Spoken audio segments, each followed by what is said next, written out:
Assalamualaikum warahmatullahi wabarakatuh.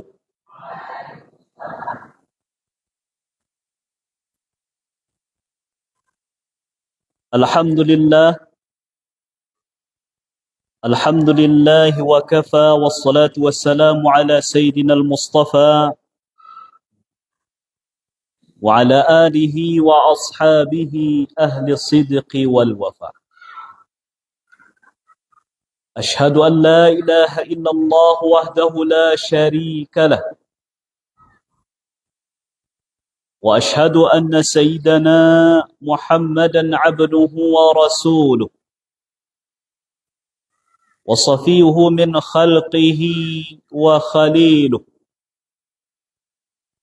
أدى الأمانة وبلغ الرسالة ونصح الأمة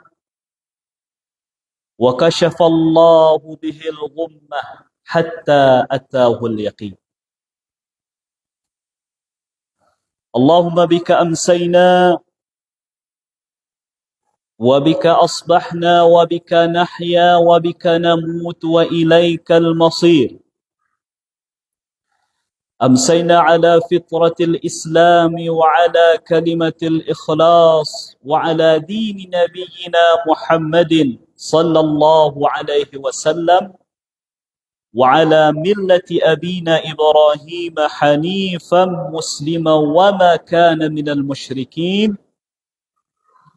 اللهم انفعنا بما علمتنا وعلمنا ما ينفعنا وزدنا علما. رب اشرح لي صدري ويسر لي أمري واحلل عقدة من لساني يفقه قولي. آمين يا رب العالمين. Ma'asyiral muslimin wal muslimat yang kami muliakan, bapak-bapak dan ibu-ibu, para jamaah yang dirahmati, dimuliakan oleh Allah Subhanahu wa taala. Alhamdulillah, hamba bersyukur dan sangat senang hati bisa datang bersilaturahmi bersama jamaah di Masjid Jami' Galuang di Sungai Puago. Ambo datang ibu-ibu dari Banuampu, bertetangga awak. Nagarinya Pakan Sinayan.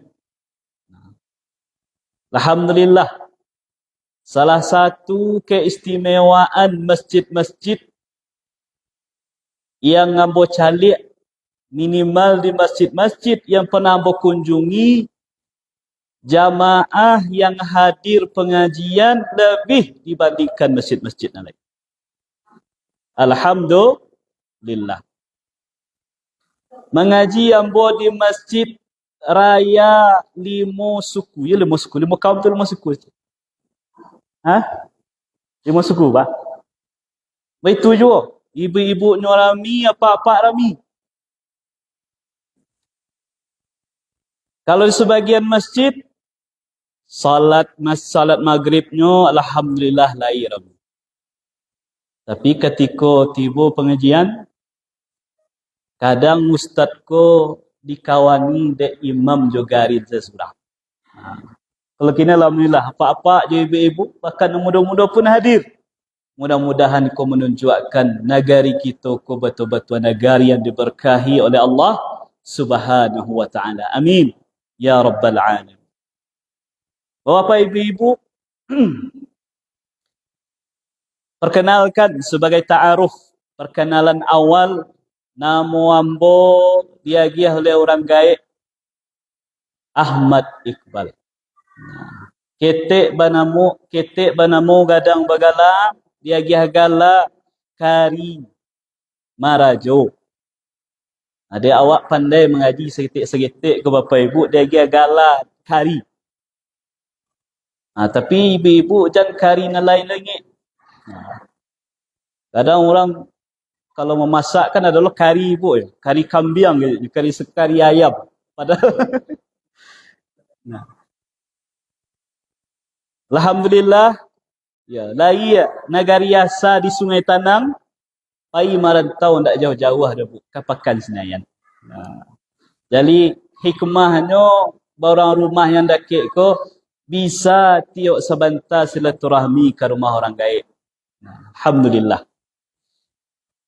Kemudian yang patut dan sambo sangat syukuri ketika bersilaturahmi mengunjungi masjid yang belum pernah dikunjungi adalah bertambahnya rusana-rusana. Walaupun alun kenal walaupun alun kita saling kenal mengenal, kena cukuplah ambo memperkenalkan diri sajo ambo surang bapa ibu. Ko ambo suruh alu bapa ibu perkenalkan diri surang-surang. Tentu abi itu saya kata malam ini. Nah, mudah-mudahan Baka Cik Nabi, siana ingin dipanjangan umuanyo, di lapangan rasakinyo, perkuat tali sedatur rahmi. Buktinya, alun nambo mengaji oleh bapa ibu, lahado ia 2 buah. Kalau kecil Ustaz Abdul Somad, beliau mengaji sesuai jo bara jumlah mili ia yang dihidangkan. Kau bara mili ke bapa ibu? Mudah-mudahan bisa bersabar. Sampai selesai bersabar ibu bapa kami ikut kaji ke. Nah, dalam firman Allah Subhanahu wa taala dalam surah yang sangat populer, yang di sebahagian kalangan umat Islam bahkan surah itu rutin dibaca tiap minggu, apalagi di malam Jumaat. Surah kira-kira bu? Surah Al-Kahfi. Ada yang menambah je surah Yasin. Dalam surat Yasin,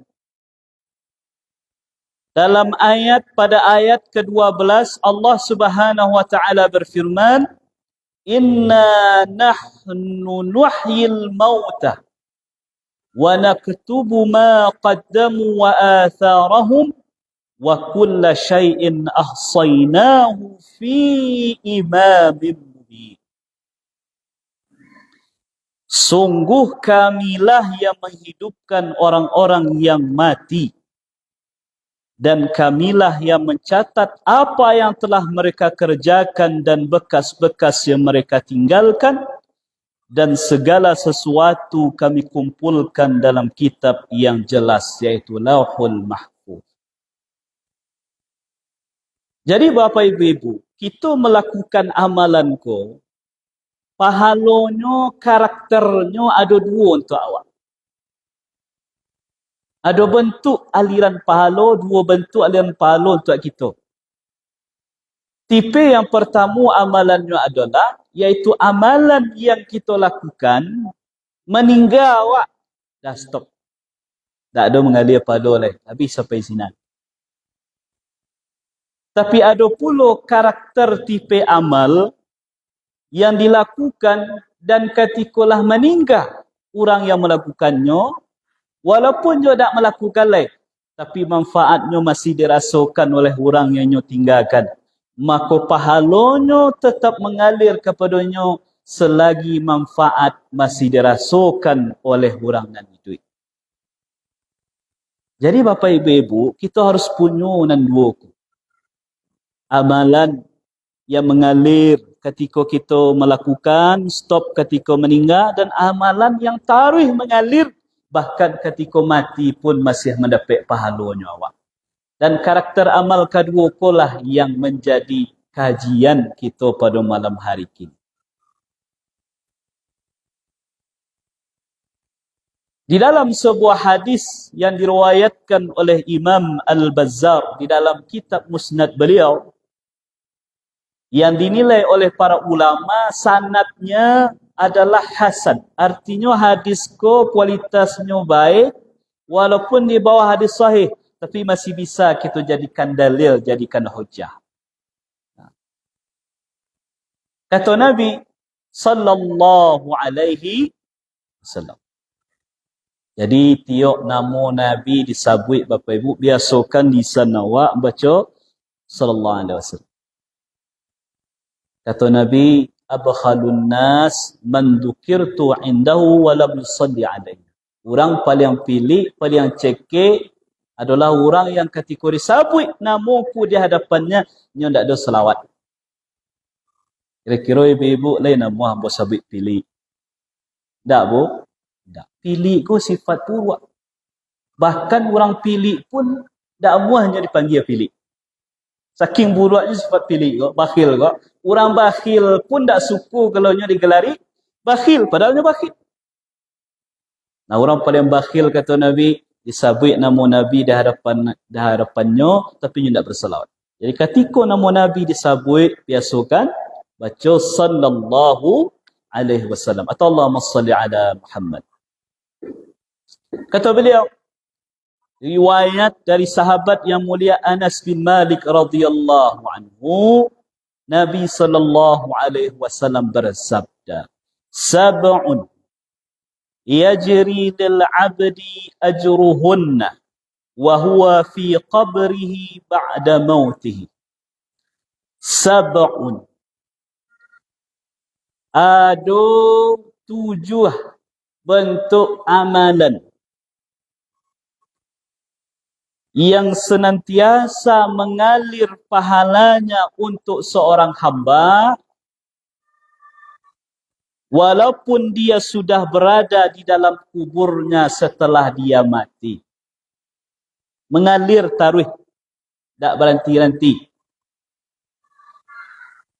Nah, sebagai catatan bagi kita bapa-bapa ibu-ibu, Nabi menyebut kata 7 ko bukan berarti hanya 7 koset. Tak.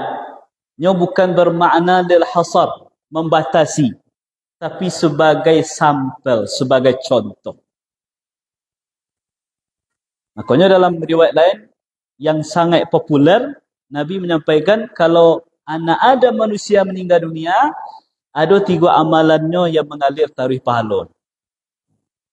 Itu riwayat lain. Dan diriwayatku 7. Yang pertama kata Nabi, man 'allama ilman. Siapa yang mengajarkan ilmu yang bermanfaat. Apakah itu ilmu agama atau ilmu duniawi? Makanya di situ Bapak Ibu, Nabi memakai kata ilman, bukan al-ilma. Nah, kalau awak nan lai segitik banyaknya belajar tentang ilmu nahwu dalam bahasa Arab, kata ilman itu disebut dengan isim nakirah. Isim nakirah itu kata yang menunjukkan makna umum. Artinya apa? Ilmu apapun yang diajarkan, asalkan ilmu itu tidak bertentangan dengan syariat Allah, bermanfaat untuk manusia. Orang yang mengajarkan ilmu, tarikh mengalir pahala untuk inyo walaupun nyolah mati. Apa-apa dan ibu-ibu. Makanya usahakan awak ke bapa ibu menjadi guru-guru minimal untuk keluarga awak, anak cucu di rumah. Terkadang ada sebahagian kaum muslimin yang menyerahkan pendidikan hanya kepada sekolah-sekolah, madrasah-madrasah di mana anaknya belajar di situ. Di MDA. Dia katakan, alai ustaz kalah hambu bayi wang sekolahnya. Nyo tinggal di asrama, kalah hambu bayi wang asramanya. Ada orang pembangunannya ambo lunasi.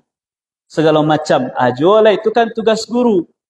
Ketahuilah bapa dan ibu, sabananya yang punya kewajiban paling atas mendidik, mengajarkan ilmu kepada keluarga itu adalah pemimpin di keluarga itu, yaitu ayah. Dan ibu sebagai partner kawan dari ayah. Tapi di awak mungkin kurang ilmu, kurang waktu, maka kita sarahkanlah ke sekolah-sekolah. Itu okey, tak ada jadi masalah.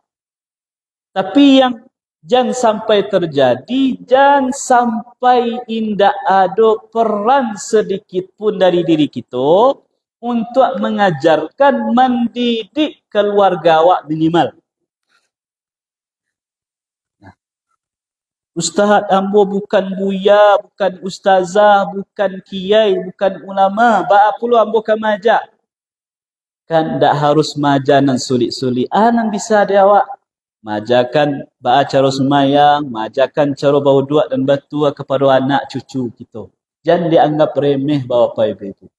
Jadi ada seorang ulama, kok kisah patut kita jadikan renungan bagi kita bersama. Ada ulama dulu selain mengajar nan tua-tua lah, dan orang-orang dewasa, ternyata dia punya majlis, punya pengajian untuk anak-anak. Mengajarkan di situ bahas semayang, berwuduk, segala macam. Yang dasar-dasar, yang mudah-mudah untuk anak. Nah, kemudian beliau meninggal dunia. Suatu kali murid dari ulama ko bermimpi. Mimpinya ternyata Allah pertemukan roh dengan roh dalam mimpi murid tadi jauh gurunya. Jauh ulama tadi. Nah, kadang awak kalau mereka tu bapa ibu, kadang bermimpi awak jauh orang gaib awak. Bermimpi jauh kawan awak atau jauh orang yang mungkin sangat berkesan jauh awak ketika meninggal dunia. Kadang Allah takdirkan kita roh awak bersoboknya dalam mimpi. Nah, si guru tadi murid tadi mencaliak gurunya ko pakaiannya rancak, penampilannya bagus, menunjukkannya mendapat nikmat di kuburnya selama hidupnya.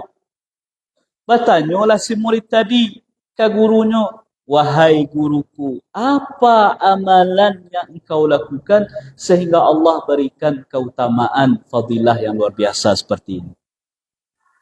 Jawab dari guru tadi Bapak Ibu oleh ulama tadi. Karena surat Al-Fatihah yang aku ajarkan kepada anak-anak. Ibu-ibu lain yang tak hafal Al-Fatihah tu. Yang tak hafal? Mustahil. Kalau tak hafal, tak sah semua awak. Apa itu? Apa-apa pun mereka pasti hafal Al-Fatihah. Buat panggil anak, panggil cucu. Kemari sebentar. Nyak. Nek. Kemarilah duduk sebentar. Nek, ini ingin mendengar. Cuba baca surat Al-Fatihah. Mungkin ketikanya mengaji, guru surang tagak di lokal. Anak ada 20 orang, 25 orang. Sabuah. Alun maksimal kajian anak awak kolai kerana banyaknya murid yang mesti dihadapi oleh satu orang guru. Kadangnya dia awaknya membaca luluruh Al-Fatihah. Kecil. Kecil kita ke anak tadi, ke cucu tadi. Nak, cuba baca. Baca bismillah. Baca bismillah ada nazalah. Kita peloan. Lepas selesai bismillah, bacalah Fatihah. Ada kekurangan peloan. Walaupun satu hari satu ayat Bapak Ibu, kemudian di hari yang ketujuh selesai, alhamdulillah, kita punya peran untuk membetulkan bacaan Al-Fatihahnya. Nyo pergunakan surah Al-Fatihah tadi dalam salatmu. Nyo baca dalam kesempatan-kesempatan yang lain. Meninggal awak kelak mengalir taruh pahalanya. Kenapa? Kerana punya peran awak mengajarkan Al-Fatihah tadi kepada anak tadi. Jadi Bapak Ibu ambil peran. Anan bisa kira-kira. Nah, termasuk juga risiko Bapak Ibu seperti yang kita katakan di awal, tak hanya sekadar ilmu agama, ilmu dunia pun masuk. Suatu kali ada tetangga awak Lewat di depan di muka rumah, tak cium dia nyok de harum bana randang ko hang. Kira di rumah ibu sedang masak randang. Harum. Besok datangnya ke rumah. Kita menyebut patang ngambo lewat di samping rumah ibu, tak cium harum randang. Ajarkanlah hambo baca rombek randang dan lama. Ibu-ibu le memajan bu. Le mo ibu. Ajarkan. Kecil awak. Oh, gampang tu nyo. Balilah bahannya. Bahannya. Bali kerambia sekian, bali bumbu iko. Nah, nanti kalau bali bawa kemari beraja awak sama-sama. Ambo ajarkan. Akhirnya dek nyo rajin Bapak Ibu, pai nyo ke pasar, nyo bali bahan-bahan, kemudian nyo beraja dengan tekun. Dapatnya ilmu yang ibu ajarkan tadi. Ternyata nyo lai barasaki, baniek nyo membuka rumah makan. Kat rumah makan. Nyo buatlah di situ spesialis rendang. Ternyata banyak orang suka je rendang. Banyak orang nak datang.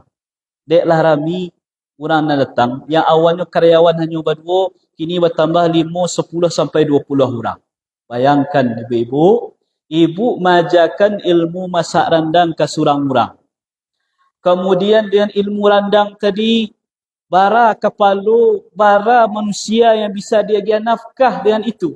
Bara lo orang yang bisa makan di rumah makan itu. Selagi rumah makan tadi masih berdiri, masih bagi manfaat, kau orang yang masih hidup mengalir pahala ke ibu Muhammad. Nah, jadi kira-kira apa pun murid tua Allah kira-kira dan punya gitu Pak. Dan bisa kita bagi ke orang. Bagi, jangan pilih-pilih ju ilmu. Karena kata ulama, semakin ilmu itu diajarkan, semakin bertambah. Semakin diajarkan, semakin kuat tersimpan dalam kepala. Itu yang pertama Bapak Ibu. Jadi, kadang di sebagian tampek, kadang mau menyampaikan ke kawan-kawan yang mengajar di MDA, di TPA. Jangan pernah surut langkah, jangan pernah putus semangat.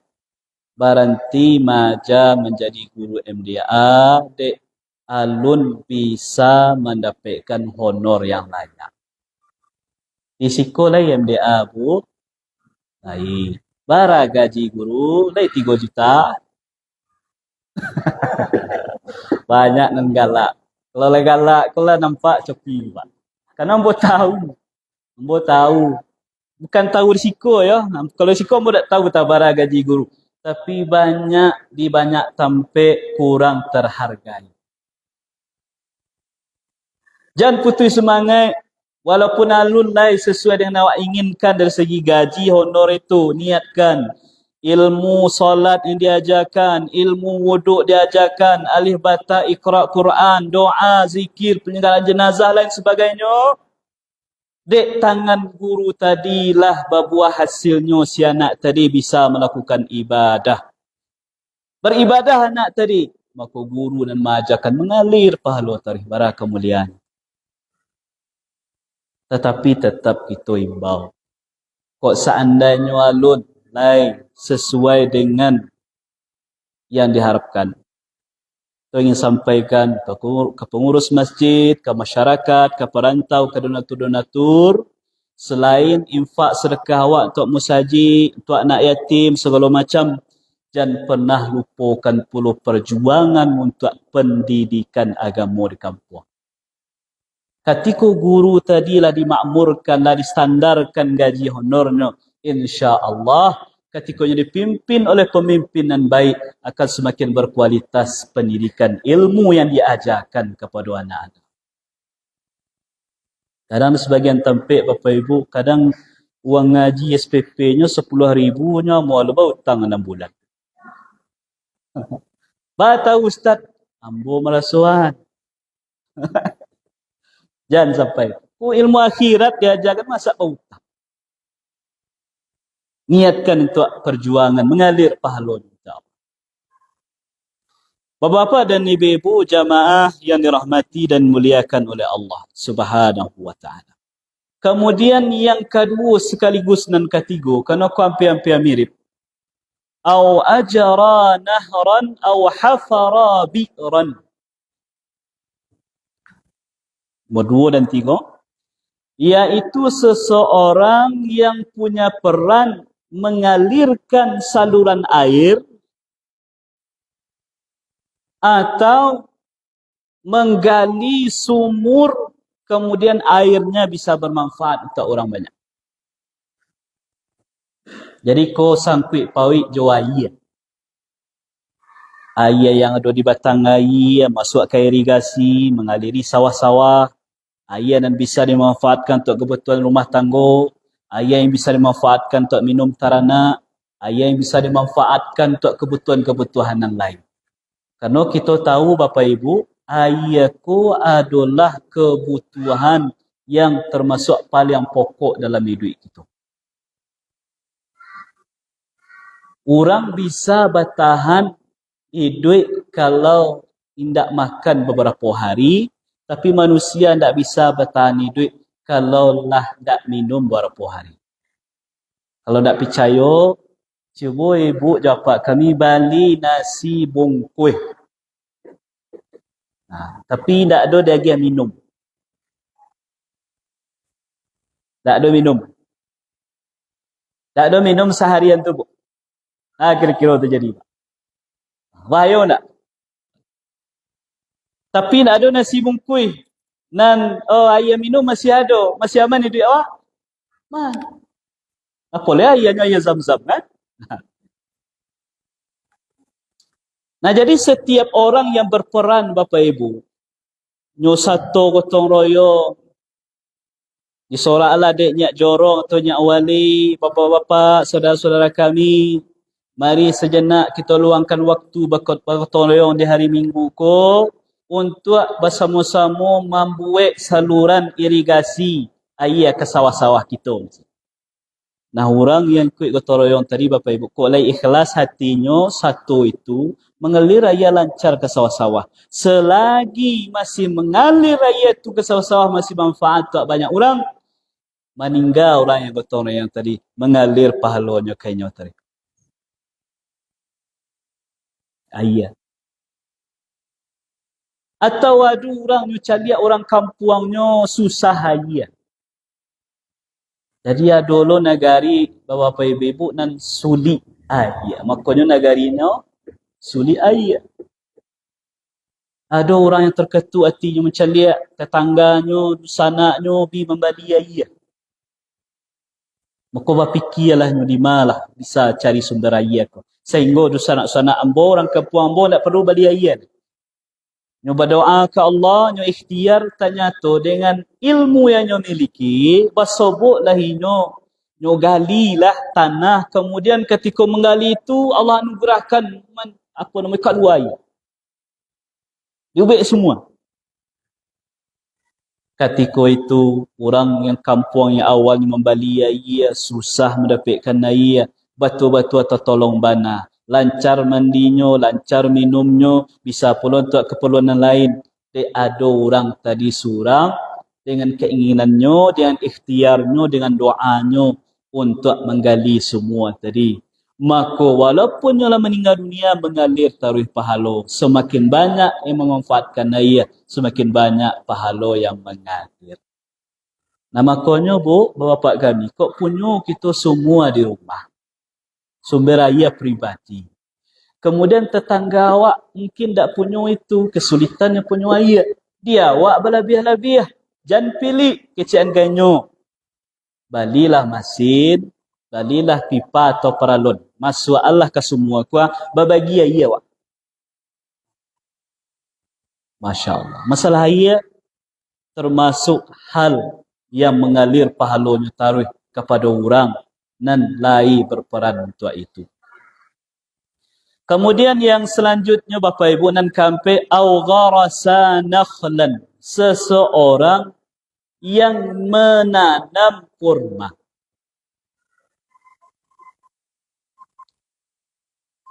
Lai bisa tumbuh kurma di gaduang ko Pak? Ndak Bu? Ndak. Lalu gunanya Nabi menyampaikan iko sebagai contoh. Karena memang di masa Nabi di tempat beliau tinggal, salah satu pohon kayu yang paling banyak manfaatnya itu kurma. Maka dikiaskanlah oleh ulama, maksud dari kalimatku adalah setiap orang yang menanam pohon yang berumur panjang, yang bermanfaat untuk orang di belakangnya. Untuk anaknya, untuk cucunya.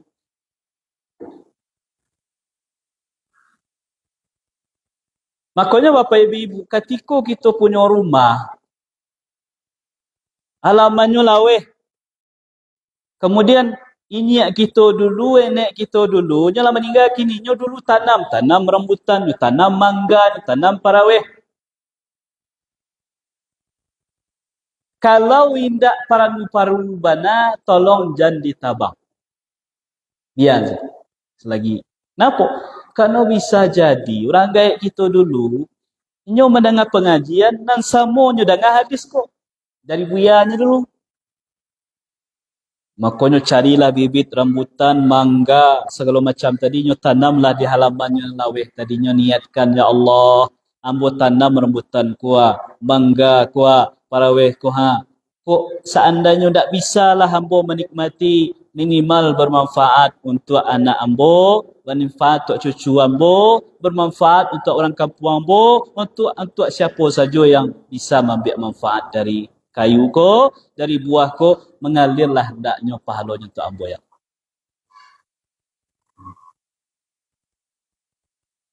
Nah, kalau bisa Bapak Ibu punya aset pahala lawat. Baca ronyo. Ambo ayah ambo almarhum Bapak Ibu.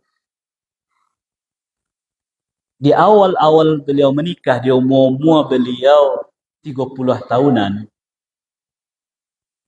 beliau tanamlah kayu surian beberapa batang.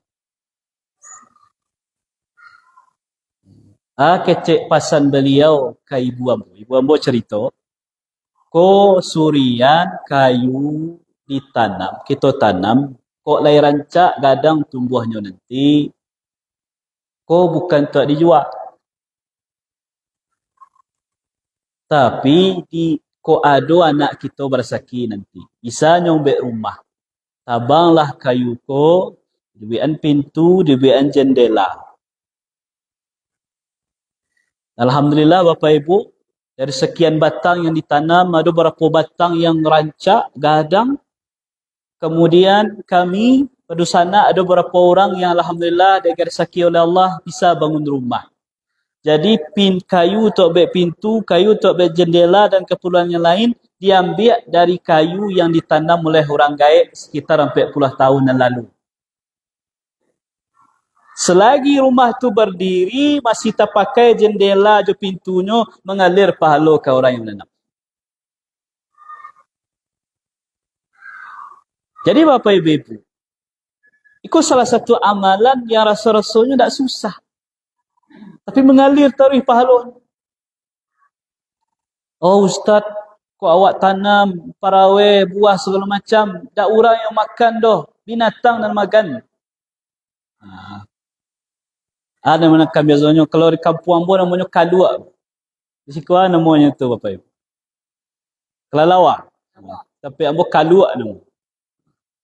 Akan tu buat tanam paraweh segala macam kadang makan kan? Nah, kecek Nabi, tidaklah seorang muslim menanam tanaman, kemudian tanaman tadi dimakan oleh binatang. Dimakan oleh manusia, kecuali nya dapat pahala dari itu. Itu salah satu amalan yang bisa perlu kita pegang Bapak Ibu yang mengalir pahala kita.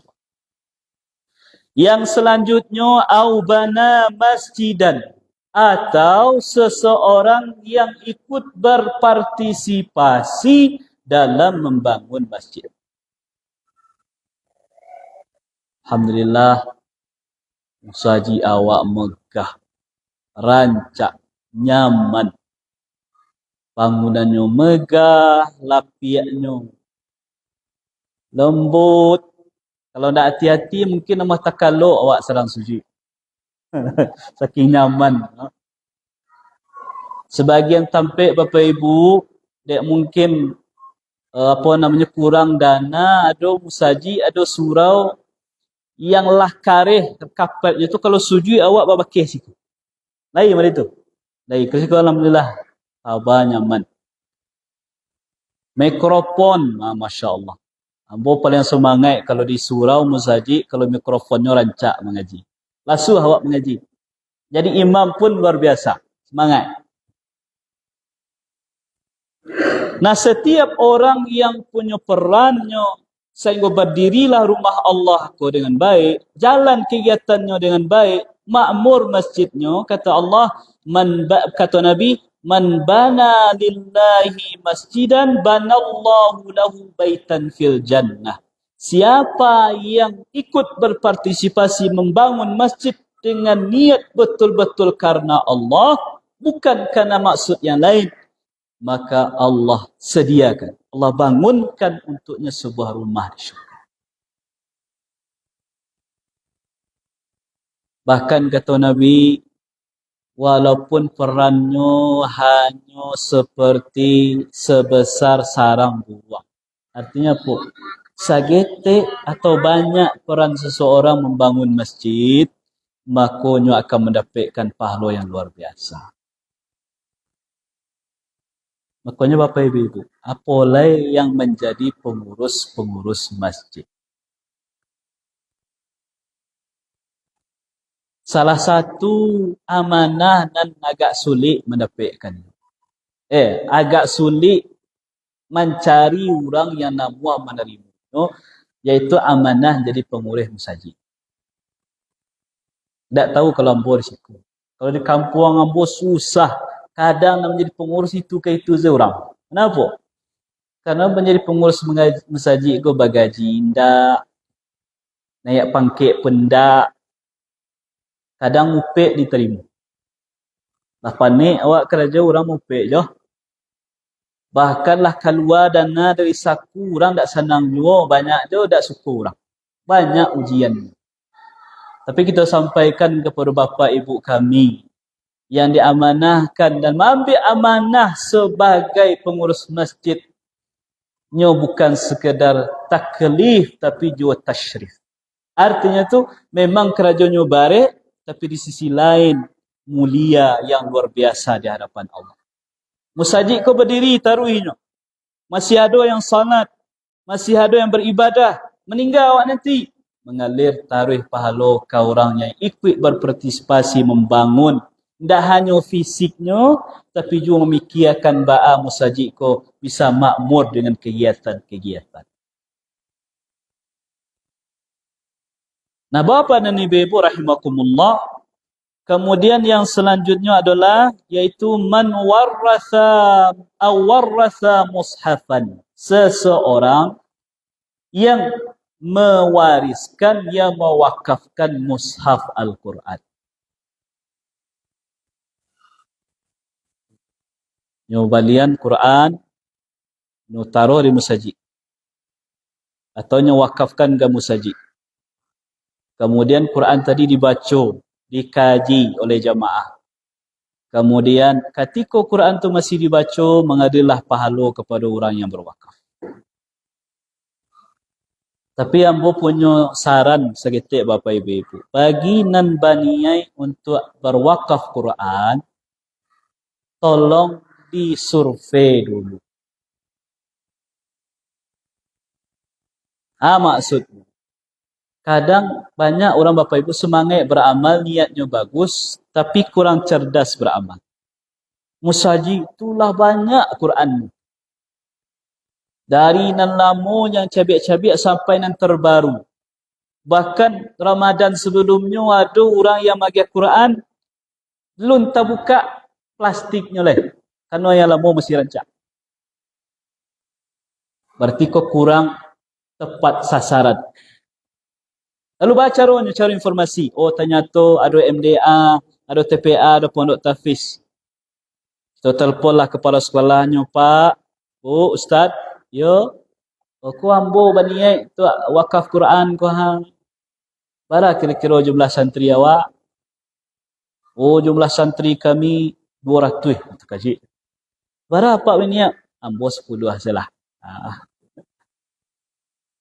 Jadi bermanfaat. Dia kewakafkan ke Quran ke anak ngaji, dipakai nyubuk taruh tiok-tioknya mengaji taruh di MDA, mengalir pahala taruh tiok Quran itu dibaca oleh anak. Nah, termasuk juga risiko Bapak Ibu. Tak hanya sekedar Quran. Punya buku awak, punya media-media kita wakafkan ke musajid, kita wakafkan ke sekolah-sekolah. Bagi kita dan misalnya punya buku di rumah. Lah lama tak kita baca. Tak letak sedi lemari kita nak rancak itu. Daripada hanya menjadi pajangan, ambil buku tadi, masukkan ke dalam kardus, datang ke sekolah, datang kepada pesantren, sampaikan ke pengelola sekolah pada pesantren tadi, buku ko ambo wakafkan untuk pondok, untuk sekolah. Mengalir taruh pahala daripada hanya sekedar menjadi pajangan di rumah-rumah itu. Kemudian yang terakhir kata Nabi yang ketujuh, au taraka waladan yastaghfiru lahu ba'da mautih. Atau dia meninggalkan anak yang saleh yang senantiasa meminta ampun mendoakannya setelah dia meninggal dunia. Bapak ibu-ibu, cuba cari anak kita, cucu kita, pandang-pandangi wajahnya, atau minimal bayang-bayangkan wajah anak cucu awak. Kira-kira nanti ketika kita lah meninggal, ke di doanya kita. Mencari ibadahnya kini, akhlaknya kini. Ketika awak meninggal dunia, ke di doanya. Allahumma firli wali walidayya, warhamhuma kama rabbayani shaghira. Atau malah ketika kita meninggal dunia, alun tamandikan jenazah, alun disolatkan, alun takubuakan, labatin karahnya. Gara-gara apa? Mamparabuian ratu warisan yang kita tinggalkan. Ada yang beritu? Lain. Di harapan jenazah bertangkap masalah warisan. Padahal warisan kau dan boleh dibagi kecuali lah selesai 3. Lah selesai peninggalan jenazahnya, lah selesai wasiatnya kalau nya wasiat, lah selesai hutang-hutangnya kalau nya punya hutang. Kok masih ada sisa harta, baru itu dibagi ke ahli waris. Nah, banyak orang bapa ibu-ibu nyobarok tentu ya ustaz, ketika ambo meninggal nanti, ambo berharap anak ambo, cucu ambo yang selama kulah panik, ambo carian kehidupannya, ambo carikan sekolah, ambo biayai duitnya. Tentu ambo berharap nanti ketika ambo mati, nyo mendoakan ambo. Tapi bapak ibu-ibu nyo ada punya syarat. Kalau awak baca Allah maghfirli tadi, bunyi kalimat terakhirnya bapak ibu, kama rabbayani shaghira. Apa yang harus kita pahami? Maksud kama rabbayani shaghira itu, sebagaimana mereka berdua dahulu mendidikku ketika aku kecil. Dididik, disayang. Nah, pertanyaannya Bapak Ibu, awak nak baruk kini anak kita, cucu kita kelak mendoakan awak, lai kita ajarkan doa-doa. Lai diingat-ingatkan, nak kok meninggal mak nanti, kok meninggal ayah nanti. Dan kami harapkan bukanlah kami mati, kemudian kau kubuakan di bawah makam dan rancak-rancak indah. Tak ada gunanya. Biarlah makam kami tanah se batu nisan 2 lah tu. Kok kari pagar je pagar sederhana je boleh. Tapi nan kami harapkan bana ke kalian, kana anak amak ke cucu-cucu ini kok meninggal kami nanti, tiok sumayang selesai sumayang, jangan lupa baca doa untuk kami. Allahumma firli wali walidayya. Jadi yang bersyarat Bapak Ibu. Maka ambil syarat tadi. Penuhi syaratnya dulu. Ambil peran. Ajarkan, ingat-ingatkan taruh, bahkan jadikan wasiat. Nak, orang gaib kau ayah ibu punya wasiat untuk kalian. Wasiat amak jo ayah. Wasiat kami, tolong kami didoakan. Jadi Bapak Ibu, ketika kau senantiasa taruh dilaksanakan, si anak taruh mendoakan orang gaibnya, maka akan mengalir taruh pahala ke orang gaib tersebut selagi si orang tua masih didoakan oleh si anak yang telah dididiknya sehingga si anak tadi menjadi anak yang soleh dan solehah. Nah, itulah 7 contoh amalan yang kalau itu dikerajukan Bapak Ibu mengalir pahalanya taruh sampai kita meninggal dunia. Ingat sekali lagi, tak hanya yang 7 aku. Prinsipnya adalah segala sesuatu yang meninggalkan manfaat untuk orang yang masih hidup, masih digunakan, masih manfaat.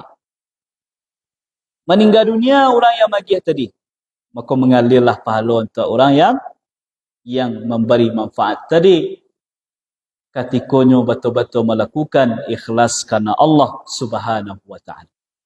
Karena waktu Isya kita langsung. Bapak bertanya. Seperti kesampaian kalau yang saleh. Bagaimana pengertian saleh menurut hadis Nabi? Anak yang saleh, bagaimana pengertiannya? Anak yang saleh. Pengertian anak saleh. Sederhana saja Bapak Ibu. Anak yang saleh, anak yang namuah mengerajukan perintah Allah, namuah meninggalkan larangan Allah. Itu sederhana. Anak yang saleh. Perintah Allah salah satunya.